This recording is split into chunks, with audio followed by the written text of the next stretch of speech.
Hello, dear listeners, and welcome back to Book Summary 5, the 5 Minute Summary channel. I'm Sammy, your host, here to give you a detailed dive into another captivating book. Before we start, don't forget to subscribe to our channel. It's essential for us to keep bringing you these summaries. Plus, subscribing means you'll always be in the loop when a new book summary drops. Today, we're exploring The Power of Habit by Charles Duhigg. Published in 2012, this book delves into the science of habits and explains how they work, how they can be changed, and how they influence our lives. Let's dive into the key concepts and stories from this book so you'll feel like you've read it cover to cover.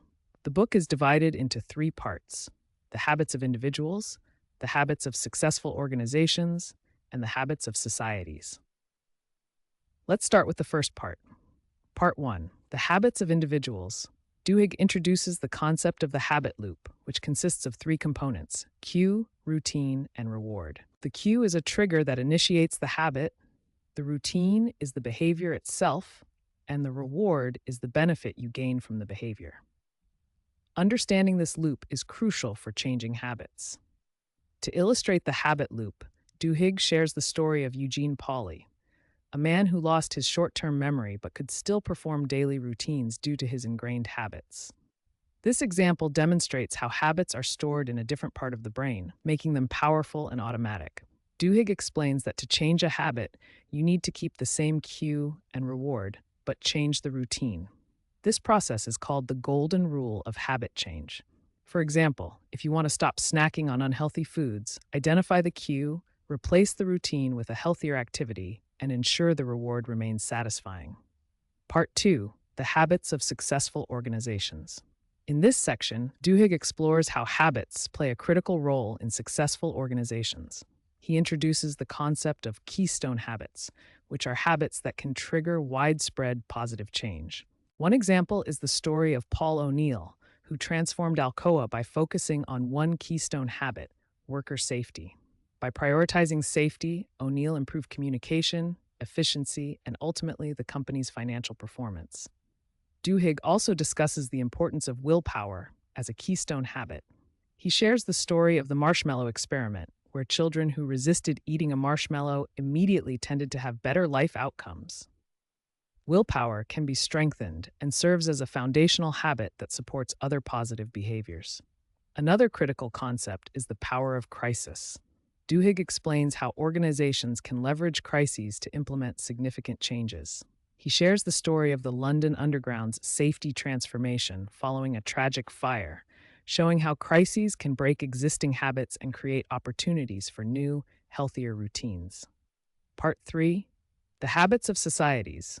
The final part of the book examines how habits shape societies.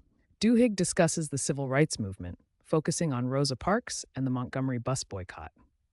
He explains how social habits and peer pressure played a crucial role in mobilizing communities and driving societal change. Duhigg introduces the concept of social movements and how they depend on strong and weak ties within social networks. Strong ties are close relationships, while weak ties are more casual connections. Both types of ties are essential for spreading new habits and sustaining social movements. The book also explores how companies use habits to influence consumer behavior. Duhigg shares the story of how Target uses data analytics to predict and influence customers' purchasing habits. By understanding customers' habit loops, companies can design marketing strategies that drive sales and customer loyalty. Conclusion: the importance of belief. Duhigg concludes the book by emphasizing the role of belief in habit change. He shares the story of Bill Wilson, the founder of Alcoholics Anonymous, and how belief in a higher power and the support of a community help individuals change their habits. Belief is a critical component that can make habit change possible, especially when facing significant challenges. The Power of Habit provides a comprehensive understanding of how habits work, how they can be changed, and how they influence individuals, organizations, and societies. By applying the principles from this book, you can take control of your habits and create lasting positive change in your life. Thank you for tuning in to Book Summary 5, the 5-Minute Summary channel.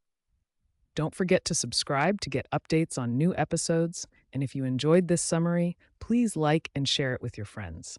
Until next time, happy reading.